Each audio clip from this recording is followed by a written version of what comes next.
আমার গাছগুলো যে বৃষ্টিতে জল জল করতেছে, চমৎকার। সময় দিতে পারতেছে না এগুলোকে ঠিকঠাক, মাঝে সাঝে উঠতেছে। আমার কাঠগোলাপের ফুলগুলো কি সুন্দর।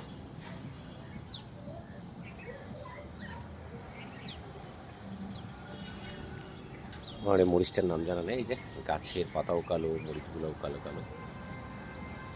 আজকে সকালে যদিও হারভেস্ট করেছি কিছু মরিচ, 3 রকম মরিচ আছে। সে তার মনের সুখে খাচ্ছে, দেখেন।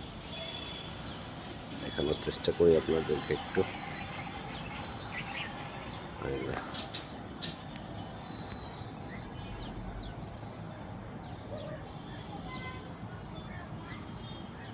খাবার খাচ্ছে, সে ক্ষুধার্ত, তাকে রুটি দেওয়া হয়েছে, সে খাচ্ছে। ভালো থাকবেন।